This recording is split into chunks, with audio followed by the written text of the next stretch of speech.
being in my mid-50s, I think there's a certain responsibility I have to offer context to stuff.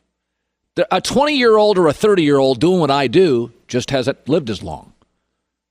You know, so when I listen to a 25 or a 35-year-old sportscaster and they get all worked up over something that's happened a million times, I'm not critical of them. I get it. That's what I was like at 25. But I can add context to stuff. You know, in America, over the next couple of days, we could have some civil unrest. I'm not rooting for it. It could happen.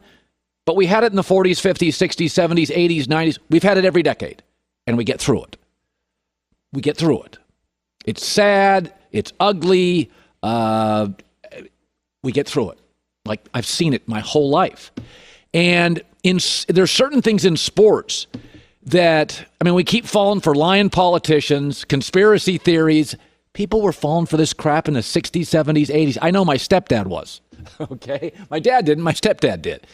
And so, you know, I'm looking at sports right now, and this doesn't rise or isn't analogous to the other stuff I talked about, but we do fall for pretty.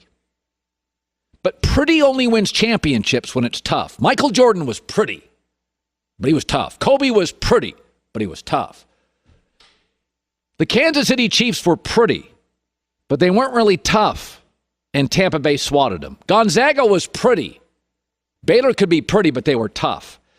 The Brooklyn Nets were all falling for them. I've seen this so many times. We're falling for pretty. They're not tough. Their guys can't stay healthy. They're kind of flaky. They don't play defense. They don't have a rim protector. Their coaches weren't tough guys, Nash and Mike D'Antoni. So Kevin Durant got hurt again. Of course he did. Kevin Durant in the last 700 days has played 24 games, and in 4 of those he left. He got hurt. He's not even old. He's 32. He broke his foot at 26 at Oklahoma City. Tore his Achilles in his late 20s. Tore it again in like 30 years old. He's just not dependable physically. He's a gifted player, but I don't even know, to be honest with you, I don't even know how we're going to define him in the end. Just super talented, but never healthy. And he's not old. But Brooklyn is becoming what they should become, what they are. Kevin Durant's not healthy. Kyrie plays when he wants to. James Harden is unbelievable in the regular season. They are the classic pretty team. Pretty can win when it also is tough. They're not tough. They don't play defense. They don't man you up. They want to win three-point shooting contests. I mean, Kyrie Irving has made the playoffs 6 times. Twice, he hasn't even played in the playoffs because he's hurt. Another time, he left in the middle of it because he was hurt. 50% rate of getting through the playoffs.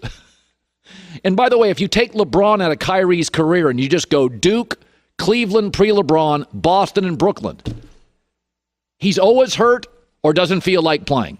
Well, of course that's what they become. That's what he is.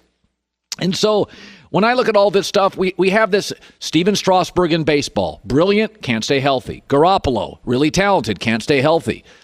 Of course Kevin Durant's hurt. He's always hurt. This is who he is. Genetically, some guys... I mean, LeBron, until the last year or two, was a freak. He just never get hurt. I mean, Tom Brady, kind of a freak. Michael Jordan, 82 games, played hard, smoked cigars, drank wine, would literally, in the offseason, play hard, golf, 36 hole, 1 injury. So, I mean, Brooklyn is exactly what doesn't win championships. Flaky, injury-prone, pretty, not tough. They're going to win a lot of games in the regular season. It's a lot like the Phoenix Suns when Steve Nash played for them. God, they were pretty. But in the end, they couldn't stop anybody down low. It's exactly what Brooklyn is. Brooklyn has had their hands full with Andre Drummond. He has owned them all year. If they can't stop Andre Drummond, Giannis, Joel Embiid, Anthony Davis, LeBron... I feel bad for Kevin Durant because he is a unbelievable all-time talent. But of course he's hurt. Of course he's on the mend. That's who he is.